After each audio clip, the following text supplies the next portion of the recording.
شفت امبارح مسلسل سيوف العرب، والحقيقة دي أول حلقة أشوفها من المسلسل، وهو مسلسل لسه نازل، كان المفروض يتعرض في رمضان وما اتعرضش. المسلسل أول حلقة وحلقات متصلة منفصلة واضح جدا. أول حلقة كانت بطولة باسم ياخور، جمال سليمان طالع بدور الراوي. جمال سليمان كان وحشني أساسا تمثيله، وباسم ياخور يعني أنا مش بحب باسم ياخور في الأدوار الاجتماعية بصراحة، بحس يعني مش بتقبله. بحس ان هو اساسا حد كده جه من التاريخ، ظهر لينا. يعني انا بحبه جدا في دوره في مسلسل صقر قريش. حبيته جدا في شخصية الصحابي الجليل عمرو بن معدي كرب. اول مرة اساسا يعني اشوف الشخصية دي. قريت عنها طشاش كده قبل كده، بس تجسيد الشخصية على الشاشة بيبقى ليها وقع تاني خالص يعني. واظن ان مفيش ممثل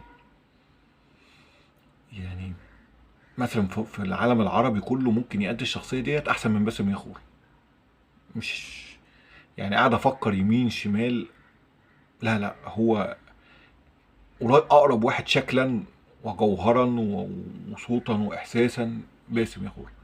الحقيقه انا انبسطت من مسلسل سيوف العرب. طبعا من شويه دخلت كده عند الناس هم بتوع اللغه العربيه، وانا بحب اللغه العربيه جدا طبعا.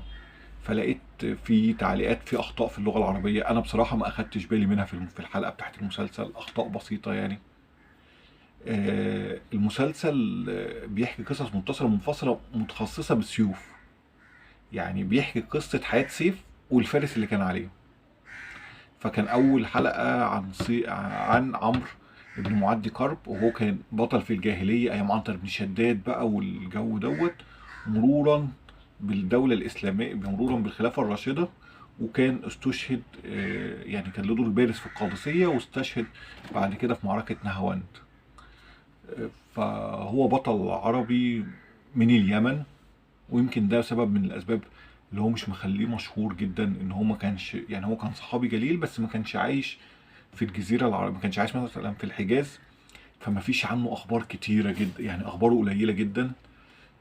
وهو الحلقه بتحكي بقى ازاي الاسلام هذب الشخصيه ديت، بعد ما كانت شخصيه شديده الوحشيه الى شخصيه شديده النقاء وشديده يعني الرقه. فهو في اختلاف كبير جدا قبل الاسلام وبعد الاسلام. هما بيقولوا ان هو استشهد وهو بيحارب بعد ال 93 سنة. فهو حد يحارب لحد 93 سنة ده لوحده شيء غريب. وكانوا بيقولوا ان هو طويل طبعا. عجبني المشاهد الاكشن اللي معمولة، عجبني المشهد، المعركة، معركة القادسية. ويعني معركة القادسية طبعا من المعارك اللي فيها كلام كتير جدا واحداث كتيرة جدا. بس يعني من المشاهد اللي عجبتني مشهد انتوا هتشوفوا معمول الجرافيك فيها حلو قوي، يعني اللي هو القوات اللي وراه بتنسحب، وهو بيقرر ان هو يهجم منفردا، وبيروح قاطع زلومة الفيل وبيجري جوه الجيش. فلا لا، مشهد عامله عمرو باسم ياخور، مشهد حلو قوي. عجبني زي ما قلت جمال سليمان، وعجبني جمال سليمان ان هو خس وعقبالنا ان شاء الله. عجبني برضو محمد مفتاح، عامل دور حلو قوي يعني. محمد مفتاح عامل دور ابو باسم ياخور. اعتقد ان هو المسلسل 10 حلقات، واعتقد ان انا من المسلسلات اللي انا احب اكملها. فلو احنا مثلا جينا اول حلقة، لا اول حلقة مثلا ممكن نقول ان هي مثلا تاخد 7/10، 8/10. حلقة حلوة ظريفة. قعدت ادور على حلقات تانية اللي لسه ما نزلش، وبينزل حلقة كل اسبوع وبيتعرض فقط على شاهد. فاتمنى ان انتوا تتابعوا معايا المسلسل سيوف العرب، وهنبدأ نتكلم عنه، عن الحلقات اتباعا، يعني لو في حاجة تانية عجبتنا. انا بحب المسلسلات اللي هي باللغة العربية.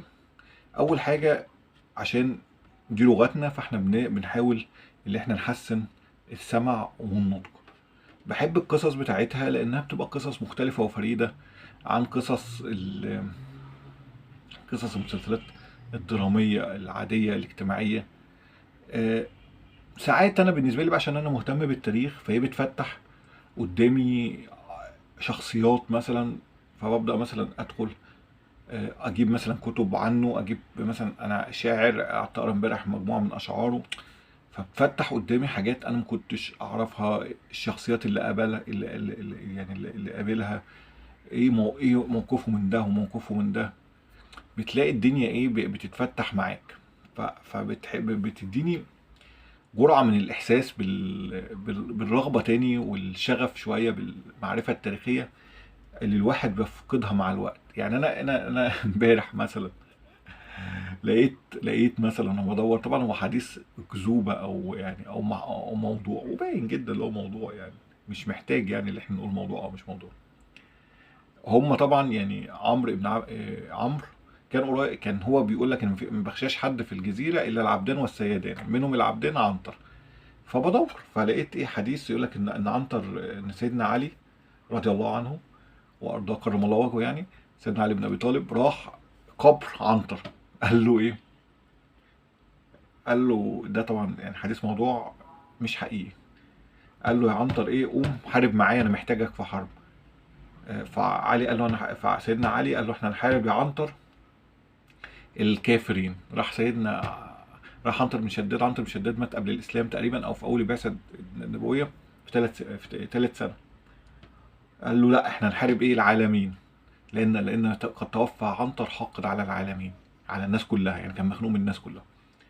فراح سيدنا علي قال له الكافرين، راح قال له العالمين، قال له الكافرين، قال له العالمين، راح سابه ايه، ما صحوش من الموت. آه، طبعا انا عارف ان في ناس ممكن تقابل بالاحاديث ديت، بس انا مؤمن جدا جدا بعظمه سيدنا علي وبشريه سيدنا علي. يعني سيدنا علي من الشخصيات العظيمه، مؤمن بالرؤيه ان هو انسان عظيم لانه توفرت له ظروف تربيه مختلفه. مش بحب بقى الايه، زياده الاساطير، يعني اللي هو ايه، الوجهات اللي هي ايه، اللي هو درجه صح ميت يعني. بس هو وحديثه منتشر وفي ناس مؤمنه بيه. طبعا كل واحد حر يؤمن بما يؤمن، يعني هم يؤمنوا بيه، بس يعني انا بالنسبه لي احاديث طبعا موضوع، لان طبعا يعني هم عايزين يخلوا يعني هالة اسطوريه على سيدنا علي. هو سيدنا علي مش محتاج ديت، لان هو عبقري ببشريته، وعبقري بانسانيته. فده مثلا من الاحاديث ايه اللي هم بيقارنوا بين سيدنا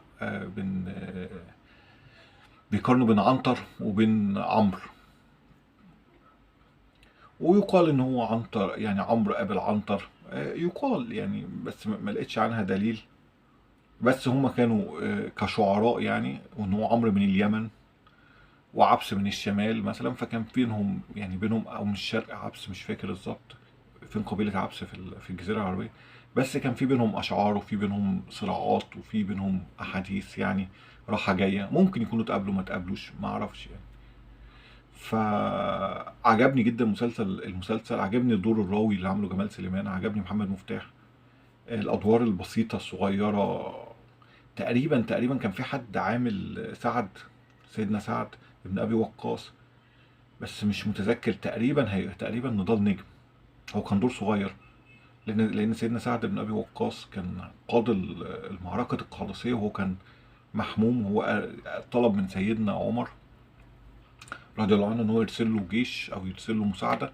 فارسل له فارسل له بقى القعقاع بن عمرو، وارسل له طليحه بن خويلد، وارسل له مين، البطل الحلقه بقى، عمرو الشاعر عمرو ابن معدي كرب. فلما جه قال له، فهو بيقول لك انا طلبت من، فسيدنا سعد بيقول لهم انا طلبت 2000 جندي.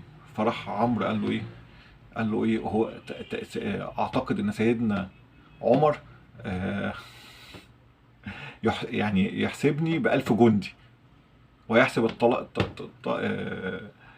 عمرو بن القعقاع ب1000 جندي، ويحسب طليحة ب1000 جندي. ف يعني كان شخصية مؤثرة، وفعلا أنا انبسطت جدا من الحلقة امبارح. هستنى بقى رأيكم. شكرا لكم.